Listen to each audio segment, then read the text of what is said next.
KGF chapter 3 की शुरुआत होती है रमिका सेन के पीएम ऑफिस से। रमिका सेन को एक ऑफिसर बता रहा होता है कि पिछले 3 सालों से रॉकी ने विदेशों तक अपना बिजनेस फैला दिया था और इंडोनेशिया और अमेरिका में भी उसने कई इलीगल काम किए थे। इसीलिए इंडोनेशिया और अमेरिका की सिक्योरिटी फोर्स भी रॉकी को पकड़ना चाहती थी, पर अब रॉकी मर चुका है। पर इंडोनेशिया और अमेरिका में रॉकी के इलीगल काम अभी भी चल रहे हैं।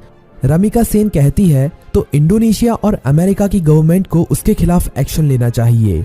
तभी वो ऑफिसर बताता है कि गवर्नमेंट ऐसा नहीं कर सकती, क्योंकि रॉकी ने 1979 से 1981 तक इन 3 सालों के अंदर ही अपने सोने के बिजनेस को काफी बड़ा कर लिया था। विदेशों में भी हजारों लाखों लोग उसके लिए काम करते हैं और खुद गवर्नमेंट के लोग भी उसके साथ मिले हुए हैं। इसीलिए गवर्नमेंट चाहकर भी उसके खिलाफ एक्शन नहीं ले सकती। फिल्म की कहानी अब फ्लैशबैक में जाती है और हमें रॉकी के जीवन के उन्हीं 3 सालों के बारे में पता चलता है, जिसमें उसने अपने साम्राज्य को विदेशों तक फैला दिया था। सभी माइनों पर कब्जा होने के बाद रॉकी ने और कई माइनों की खोज कर ली थी और सभी लोगों को उनकी खुदाई में लगा दिया था। रॉकी ने उन सभी माइनों से तेजी से सोना निकाला और इकट्ठा करता गया और बाहर के बड़े बड़े देशों में एक्सपोर्ट करने लगा। रॉकी को विदेशों से काफी बड़े बड़े ऑर्डर आने लगे, जिनको पूरा करने के लिए उसने खुदाई को और तेज करवा दिया था। दूसरी तरफ से उसने माइन की खुदाई के लिए और सोने की खोज के लिए अमेरिका से कई टेक्नोलॉजी मशीन भी मंगाई थी, जिससे वो जल्द से जल्द इन सभी माइनों का सोना निकालकर इकट्ठा कर सके। रॉकी ने अगले 1 साल के अंदर इन माइनों से इतना सोना निकाला था जितना कि पिछले 20 सालों में भी नहीं निकाला था। दूसरी तरफ रॉकी ने अपने इलाके को एक इंडस्ट्रियल एरिया बना लिया था और माइन में काम करने वाले लोगों के लिए उसने अच्छे घर, स्कूल, कॉलेज, अस्पताल सब कुछ बना दिए थे। इसीलिए खुदाई करने वाले लोग उसे काफी पसंद करते थे और उसके लिए अपनी जान देने के लिए भी तैयार थे। धीरे धीरे करके रॉकी का साम्राज्य बड़ा ही होता जा रहा था। विदेशों में सोने का एक्सपोर्ट करते करते रॉकी की जान पहचान भी विदेशों की सरकार से भी हो गई और सरकारों के कई लोग रॉकी के साथ मिल गए। रॉकी कई बार इंडोनेशिया और अमेरिका में भी गया था। वहां पर भी उसने अपने सोने के साम्राज्य को काफी बड़ा कर लिया था। इस साम्राज्य को फैलाने में सरकार के कई लोगों ने उसकी मदद की थी और रॉकी ने एक गैंग अपनी इंडोनेशिया में और एक अमेरिका में भी खड़ी कर ली थी और रॉकी ने इन गैंग के लिए अपना एक लीडर भी बना लिया था और रॉकी उन सभी का राजा बन गया था। इस तरह से रॉकी ने अपने साम्राज्य को विदेशों तक फैला दिया था। अब कहानी फ्लैशबैक से बाहर आती है और हमें दिखाया जाता है कि जब रमिका सेन ने भारत में रॉकी के साम्राज्य को खत्म कर दिया था और रॉकी अपना सारा सोना लेकर समुद्र के बीच में चला गया था, वहां पर रॉकी ने इंडियन नेवी को खुद मैसेज करके उसे मारने के लिए कहा था। तब इंडियन नेवी ने रॉकी के शिप पर मिसाइल छोड़कर रॉकी को मार दिया था, पर रॉकी वहां पर मरा नहीं था। रॉकी का सारा सोना उसी समुद्र की गहराइयों में उसी जहाज में दफन है और रॉकी को अमेरिका के सबमरीन ने बचा लिया था।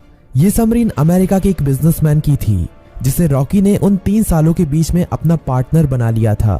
रॉकी अब अमेरिका में सबसे छुपकर रह रहा था और वो महीने में कभी कभी इंडिया भी किसी को फोन करता था कि केजीएफ का क्या हुआ, केजीएफ को ठीक होने में कितना समय लगेगा।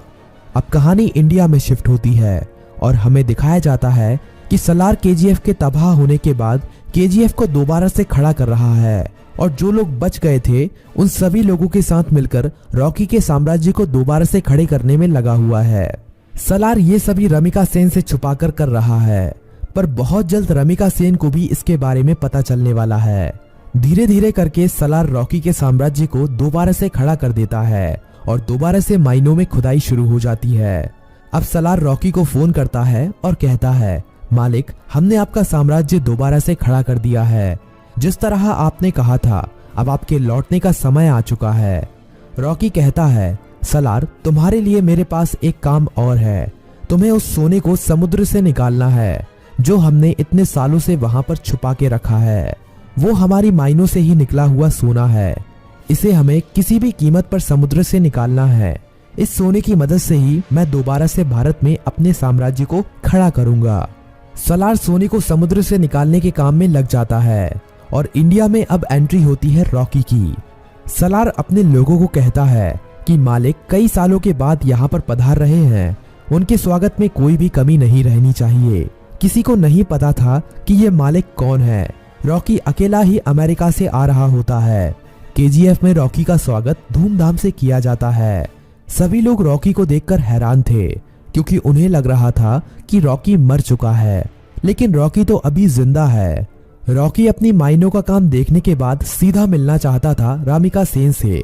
सलार कहता है कि हम भी उसके साथ चलेंगे, पर रॉकी कहता है कि नहीं, मैं अकेला ही मिलने जाऊंगा।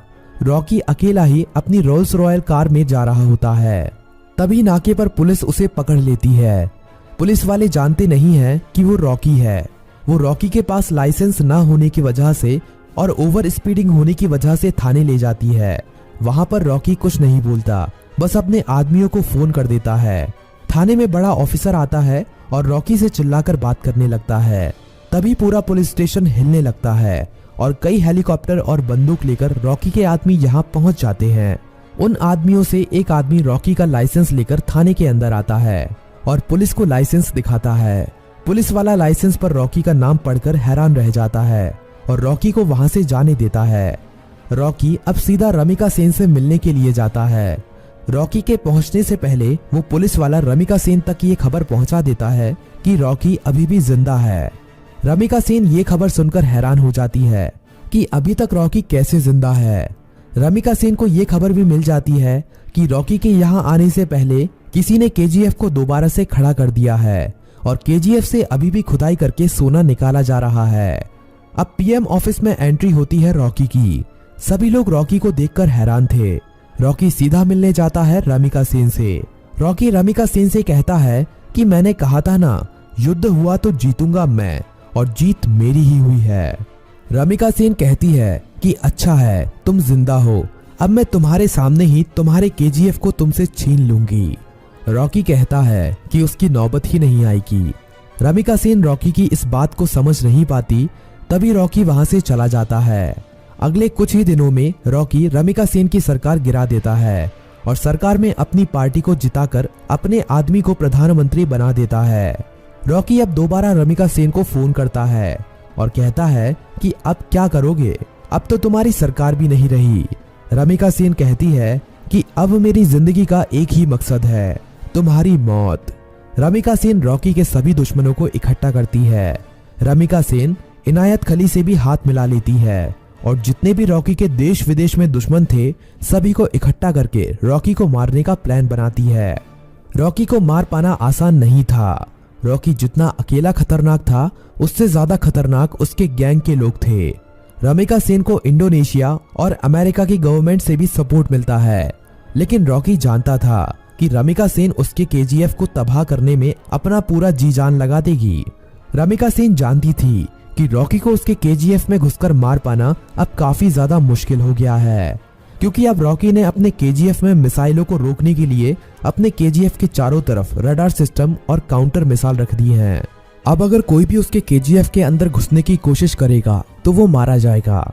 रमिका सेन जानती थी कि रॉकी को मारने के लिए उसको केजीएफ से बाहर निकालना पड़ेगा और अकेले रॉकी के मरते ही उसका सारा साम्राज्य खत्म हो जाएगा। इंडिया में अपनी गवर्नमेंट खड़ी करने के बाद इंडिया की गवर्नमेंट रॉकी के लिए एक काफी बड़ी पार्टी रखती है।